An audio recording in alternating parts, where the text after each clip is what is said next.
Welcome to the STARS program, seniors taking active roles in society. And now, here's your host, ANITA FINLEY.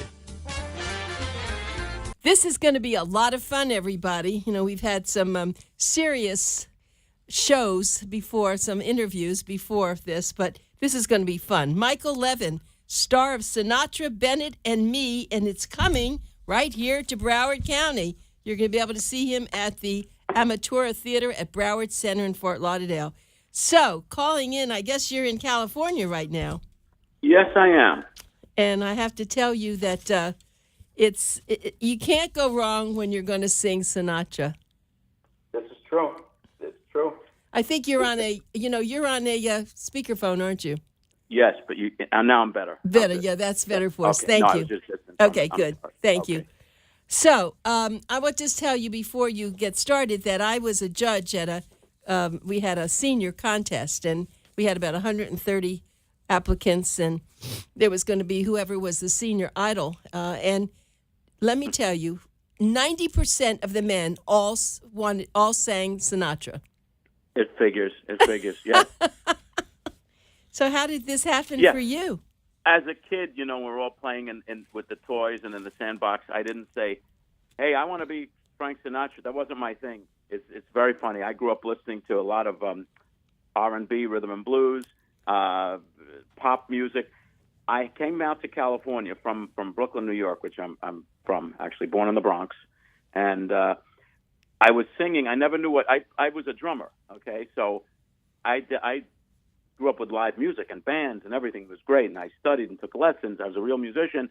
Somebody said, they got this thing called karaoke.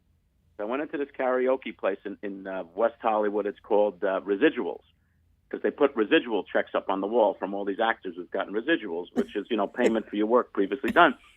So I get up there, and I don't know what I was singing at the time, and this guy comes over to me. He happens to be an Elvis impersonator, of all things. He goes, and he's talking like the part a little bit, so he's a little crazy, He says, you look a little like Frank Sinatra. Did you ever think of doing this kind of thing? They got shows in Las Vegas and blah, blah, blah, blah, blah. Well, 3 weeks later, I go into a little basement studio stage. I put a video together, and I'm working on Royal Caribbean Cruise Lines in a show. That's the whole story. Right. It's not a deep thing.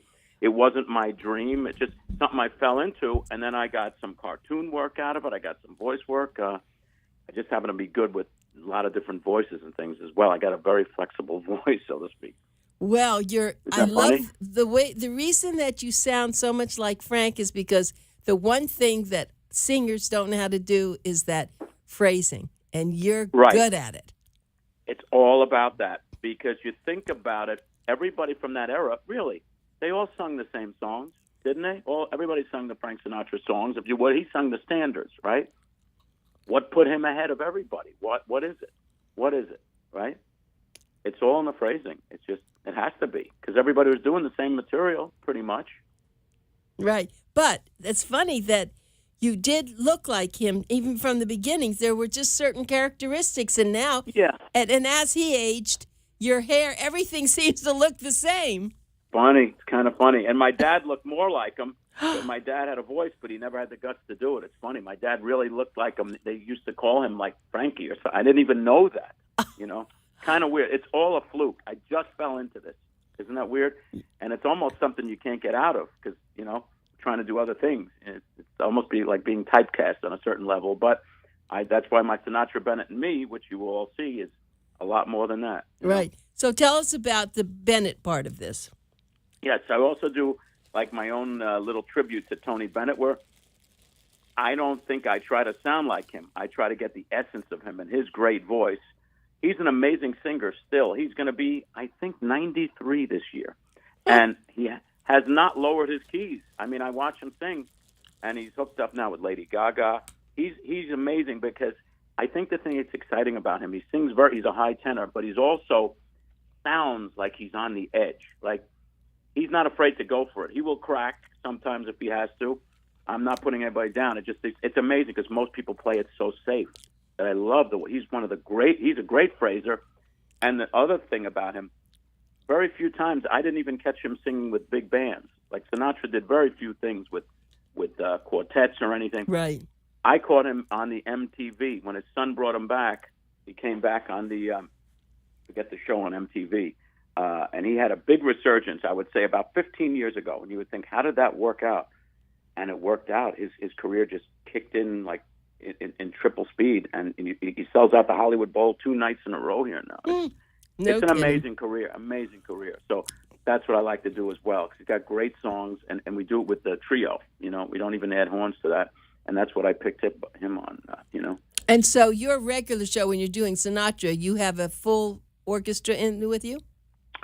I try. I can't always do the orchestra, but like this show, we'll have a horn section. You know, it all depends. It's getting harder and harder. Even people like Neil Diamond, I notice, have cut down, you know, the number of horns and all that. So I try to go for the biggest that I can. But I have done symphony shows. I did one in Disney Concert Hall in L.A. with a 65-piece orchestra, which was amazing. Oh, you know? My goodness. The sound, just standing up there was like, wow, this is, it's intense. It's very intense, you know. Well, I always felt, well, let me just tell everybody again, my guest is Michael Levin, who is star of Sinatra, Bennett and Me, and it's coming here, the Broward Center, but it's going to be at the Amaturo, which is part of the Broward Center, and it's going to be Sunday at 3 o'clock, and it's really very, very important. Now, let me just get this right for 1 second. Hold on.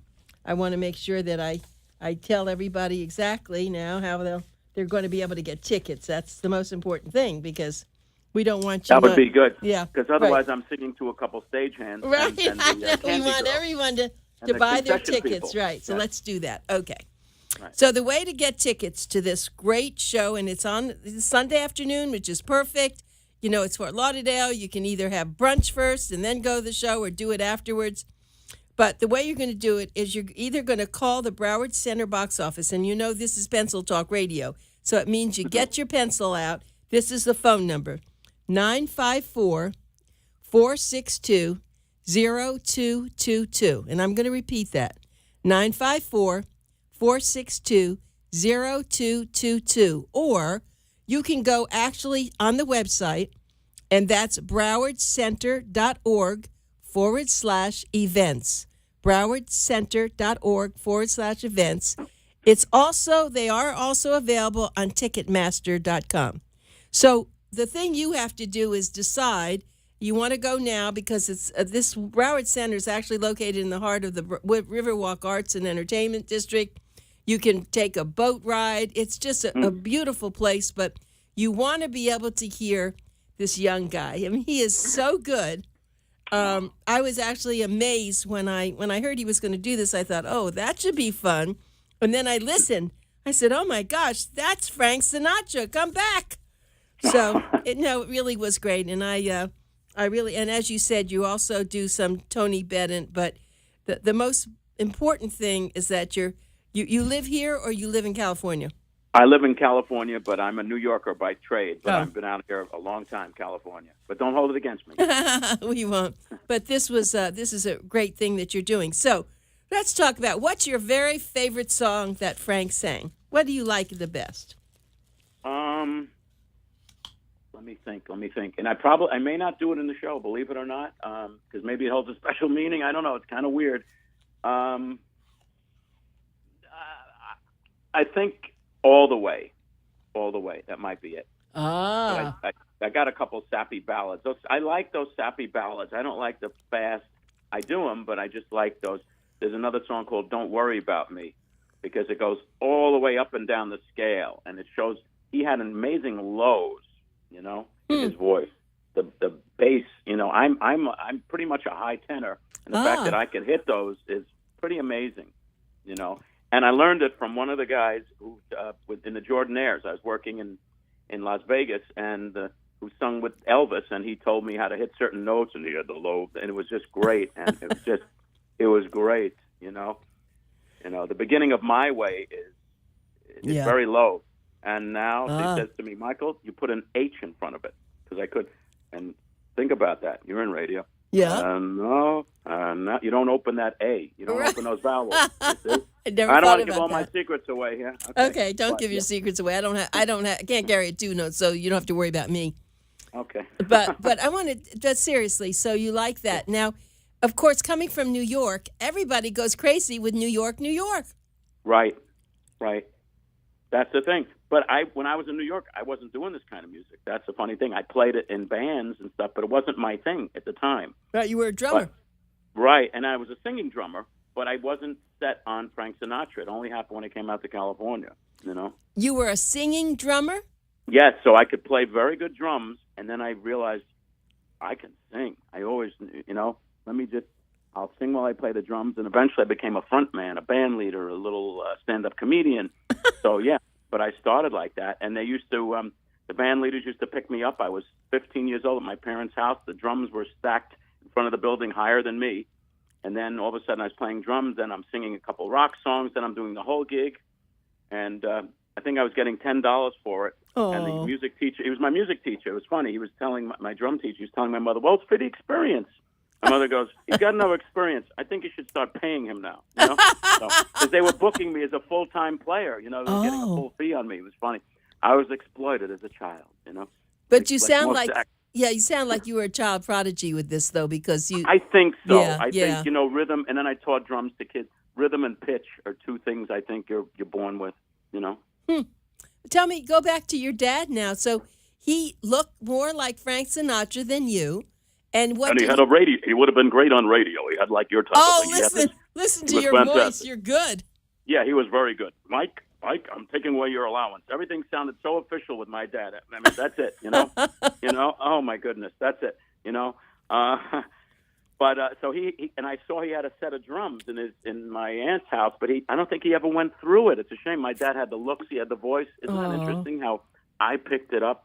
He just did, as we say, got a regular job, you know. And I always try to duck that as much as I could. You know? Now, was he around when you started singing professionally like yes. that? Oh, yes. I must have loved it's funny it. because in the beginning, you know, parents, even Sinatra says it. They want to keep their child safe, so they always say, well, music's good. It's a good fallback, but you need to go to college. You need to get a regular job. And when I started making more money than my parents, all of a sudden my father's, wow, did you hear my son? Mike, sing a song. Pop, we're in the gas station. You want to calm down? You know? Yeah. So, you know, he just got carried, and he wouldn't stop sometimes. It was funny, you know?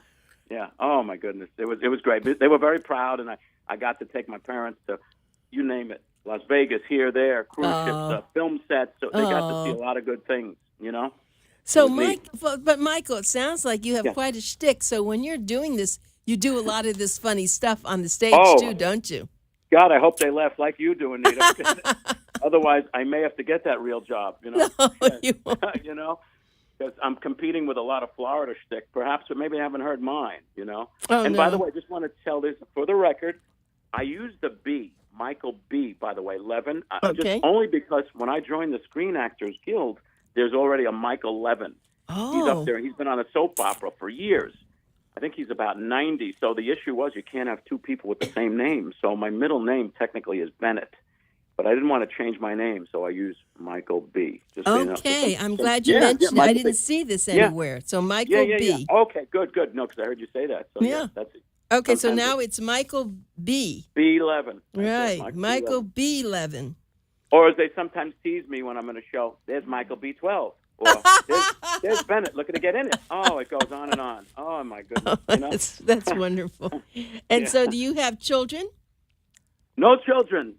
Here's where the story takes an interesting twist. Okay. I'm married for a long time. My wife was an actress. Now she does something else. We could discuss that later, but it's a good thing, helping people. My dad had a heart condition at one time in New York, so I went in for about a month. He had a valve done. And then after that, he says to me, I'll move to California if I could live with you. Live with me? I have a small place, no pets, no plants, no goldfish, nothing to take any kind of care. If my wife's ready to throw me out, my stuff is packed in the driveway, ready to go. So I don't know how I did this. I got a big house here at the height of the market. My mother has lived with me now for 15 years. My dad passed 4 years ago. So I have, besides the music, I have the greatest sitcom that I have been writing. It's right up there with Seinfeld, any of them, King of Queens, living with your parents. I mean, think about it, you know? Oh, my God. So it's just nutty. That's, I mean, so every time we have to go outside, Did you leave a light on? Did you turn on the radio? Turn on the radio. The burglars hear a radio. Oh, We live my in a very God. nice area. Yeah. Did you turn off the gas? Did you put the cap on the toothpaste? It's just Really? everything's about worrying what if. So it's a whole thing. So I'm glad to come to Florida just for the relief. So your mom lives with you, but your dad passed away a few years ago. And she's up there in age too, so it's very interesting dealing with this. It's a whole science. It's really, and a lot of us have baby boomers have aging parents, so that's a whole thing. I can relate to. But it's a wonderful thing that you do this, Michael. I must tell you that I, as a gerontologist, I appreciate people who really take care of their parents, and you can. When they're gone, you will miss them, but you won't miss them as much because you've had much with them. No, in fact, I've got some project in mind for my mother. My mother's the funniest. She's funnier than me. My mother's really good. So I'm trying to create a channel on something now. We've got all the material. So, really? Yeah, it's an interesting angle, I'd say. Should I have her come on the radio show after we finish with you, and you get finished with this show? You're very kind. Yeah. The only thing is, we'd have to do it on the house phone. She's very hard of hearing. But when she sees, we have a phone with the captions, so she just picks it up. She just wants to talk so fast that she goes over the captions. It's funny. It's really funny. You know what I'm saying? Right. You gotta wait, Ma. You gotta wait and read the words. But she's got so much to say. That is very funny. Well, I could just open it up and let her just talk, and I don't have to say anything. Love it. That would be that way. I would love it. We could sell that as a pilot, I'm sure. Right. What does she What does she like to talk about? Her years of working in New York. She worked by Madison Square Garden. She worked for Chase Manhattan Bank. She's got a million stories and all the things that happened. My mother went to school with what's her name? Who was with the Rat Pack? What's her name? All of a sudden, I'm going. She was married to Humphrey Bogart. All of a sudden. Oh, Lauren. Lauren. My mother went to high school with Lauren Bacall. Oh, really? In Manhattan. Yeah, her real name is Persky. Yeah, my mother, I think, is a year younger. Yeah. Oh, that's People interesting. Like that. But so, does your mother talk about you and what it's like having your son right there? Yes.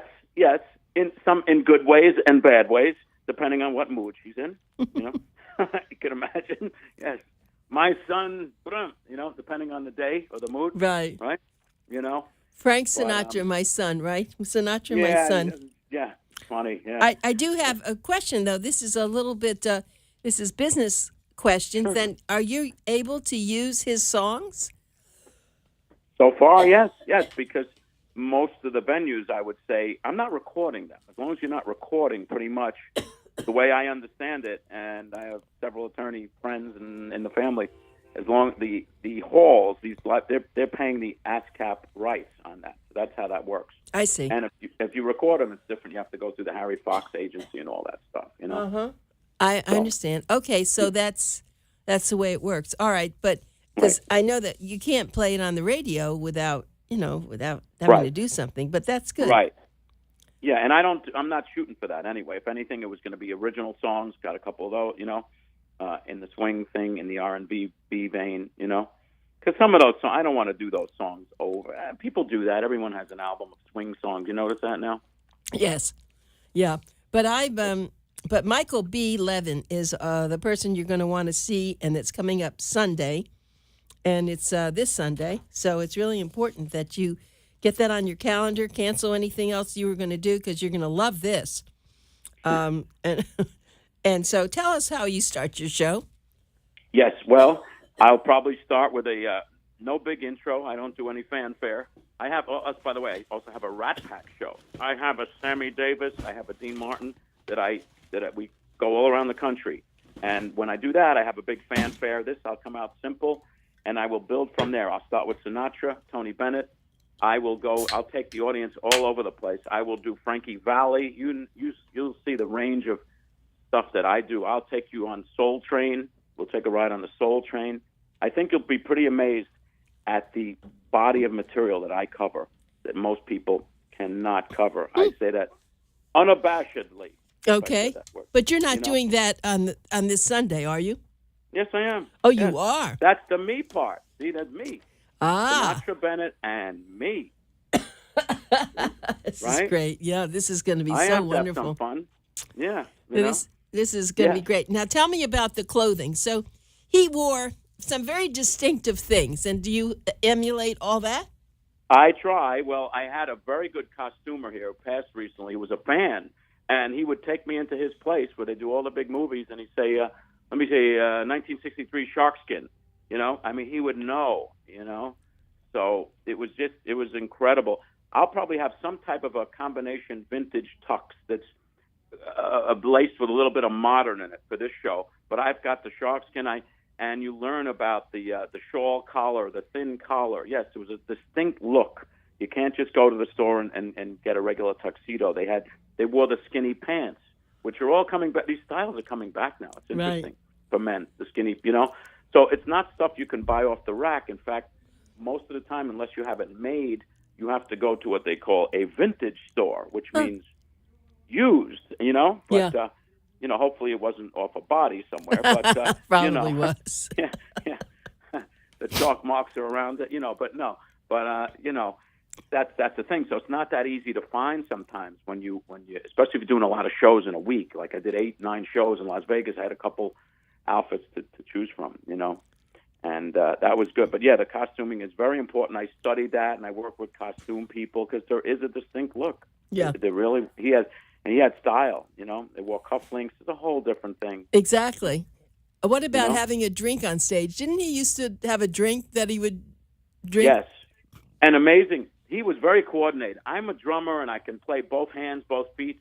But this man, if you remember the days of the commercials, he had a cigarette, a drink, and a microphone, I swear, in one hand. I don't know how he did that. I don't know.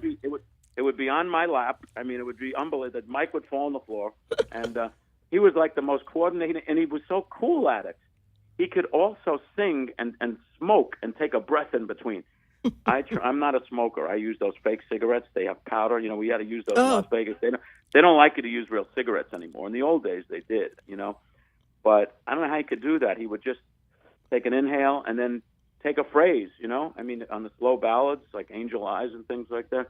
And he'd be able to smoke. Very coordinated, you know. Did you study his life a lot to be able to sing this way? I mean, do you know so much about him that we don't know that maybe we'd love to know? I don't know if you don't know what I didn't go into some of the life, but I studied the phrasing and the voice more and got the essence of it. So that if you gave me a brand new song that he never recorded, let's say, I believe I could hit probably 80-90% of the phrasing because I know the style. I know how I got inside the character like an actor. You know what I mean? Yeah. That's a little different, you know? But a lot of people know facts about people, but yeah, that's good. I think I'm maybe a little under what the normal person would know, but I'm not obsessed with that. Okay, yeah. That's not my, just so you know. You know what I mean? I was with once doing a convention with an Elvis. There was an Elvis impersonator, and after the show, he goes, that damn Southwest really messed me up. I said to him, could you talk normal? The show is over. He's talking like Elvis. Could you talk? He goes, what do you mean? What do you mean? Oh, what do you mean? I love it. Oh, I love it. Yeah. Yeah. Like, I'm not that. I'm not that guy. You know what I'm saying? So. Well, what I want to do is let me give this the way you're going to get tickets. Don't miss this. This is going to be so much fun. I can't wait. It's very exciting. So it's the Broward Center box office is 954-462-0222. Or you can go to the website, which is browardcenter.org/events. Or you can always go to Ticketmaster.com. And you'd be looking now. It's Michael B. Levin. Michael B. Levin. And it's from Old Blue Eyes. We're going to we're going to enjoy it because I love Frank Sinatra. That's, it's interesting, too. Is a lot of the younger people, I'm not young, but a lot of the younger people still love Frank Sinatra, and they don't really know Frank Sinatra. It's just, It's kind of like Barbra Streisand. There are a couple of people that are icons. Yes, that's right. And they come up to me all the time, and they know it, yes. Yeah, and then I played a character on a cartoon called Dino Spumoni, who was a Sinatra-type character on the Hey Arnold cartoon on Nickelodeon. I did 2 movies with that. And it's based on that kind of character, so it was great. So kids knew me from that. Yeah. And so do you think that, of course, the Rat Pack, and you were talking about all that, but he lived Did he really live a happy life? I think so. I do. Seem to be, yes. I'm not going to delve too much under that, but I think he did. I think, yes. They didn't print T-shirts for nothing that say, it's Frank's world, we just all live in it. I mean, I think he had a good time with all his friends and all that. Right. You know, do you he had pass a out? Compound. Go ahead. He had a compound where in he California? Had a compound in Palm Springs, actually Rancho Mirage, which you'll see there's Frank Sinatra Boulevard there, and they also have one in Las Vegas now, those streets. But his house, he had cabanas for people, and I mean, he gave you everything you needed: bathing suits, toothbrushes. Just it was a good time when you came. He was a great host, and I think that was a happy guy. It seemed that he was loyal to friends, and I've heard a lot of good stories. Yeah. Well, I can't wait to see your show. I'm certainly glad that we had this opportunity. We'll be sending out a big e-blast on you. But everybody, this is going to be fun. Don't miss it. One time, 3 o'clock in the afternoon. Enjoy yourself down in Broward, right in that area. You can go on the water. You can do lots of things. And thank you so much for calling in. We really appreciate it, Michael B. My pleasure, and thank you for speaking with me. You sound great. I hope to see you at the show. Oh, absolutely. Great. Okay. Take care of Sounds yourself. Great. Fly right. Bye. Okay. Bye-bye.